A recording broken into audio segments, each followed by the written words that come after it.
ದ್ವಿತೀಯ PUC ಪರೀಕ್ಷೆ ಬರಿತಾ ಇರುವಂತಹ ಎಲ್ಲ ವಿದ್ಯಾರ್ಥಿಗಳಿಗೆ ನನ್ನ ಬೆಸ್ಟ್ ವಿಶಸ್. ಮೊದಲನೇದಾಗಿ ನೀವು ಎಕ್ಸಾಮ್ಗೆ ಅಪಿಯರ್ ಮಾಡುವಾಗ ಸರಿಯಾಗಿ ಊಟ ಮಾಡಿ, ನಿದ್ದೆ ಮಾಡಿ, ಟೆನ್ಷನ್ ಮಾಡ್ಕೋಬೇಡ್ರಿ. ಪ್ರಶ್ನೆ ಪತ್ರಿಕೆ ನಿಮಗೆ ಸಿಕ್ಕ ತಕ್ಷಣ ಫಸ್ಟ್ ಎಲ್ಲ ಕ್ವೆಶನ್ಸ್ನ ಒಂದ್ಸಲ ಓದ್ಕೊಂಬಿಡಿ.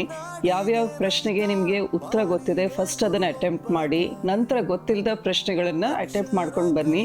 ಸ್ಪೆಷಲಿ ಮ್ಯಾಥ್ಸ್ ಪೇಪರ್ ಇರುವಾಗ ನೀವು ವೆರಿಫೈ ಮಾಡ್ರಿ, ನೀವು ಏನೇನು ಕ್ವೆಶನ್ ಸಾಲ್ವ್ ಮಾಡಿದಿರಾ ಅದನ್ನ ವೆರಿಫೈ ಮಾಡ್ರಿ. ಟೈಮ್ ಮ್ಯಾನೇಜ್ಮೆಂಟ್ ಸ್ಕಿಲ್ಸ್ ಕಲೀರಿ. ಊಟ, ಡ್ರೈ ಫ್ರೂಟ್ಸ್, ಆಮೇಲೆ ಪಿಕ್ಚರ್ ಅಂತೆ ಫೋನ್, ಮೊಬೈಲ್ ಬಳಕೆ ಕಡಿಮೆ ಮಾಡಬೇಕು ಅಥವಾ ಆಫ್ ಮಾಡಿಟ್ಕೊಂಡ್ರೆ ಇನ್ನ ಒಳ್ಳೇದು. ಪ್ರತಿ ಎಕ್ಸಾಮ್ ನಡುವೆ ಗ್ಯಾಪ್ಸ್ ಇರುತ್ತೆ, ಆ ಟೈಮ್ ನ ಸರಿಯಾಗಿ ಮ್ಯಾನೇಜ್ ಮಾಡಿ. ನಿಮ್ ಫ್ರೆಂಡ್ಸ್ ಜೊತೆ ಡಿಸ್ಕಸ್ ಮಾಡ್ರಿ. ಗ್ರೂಪ್ ಸ್ಟಡೀಸ್ ಮಾಡೋಕೆ ಇಷ್ಟ ಇದ್ರೆ ನೀವು ಗ್ರೂಪ್ ಸ್ಟಡೀಸ್ ಮಾಡ್ಬೋದು.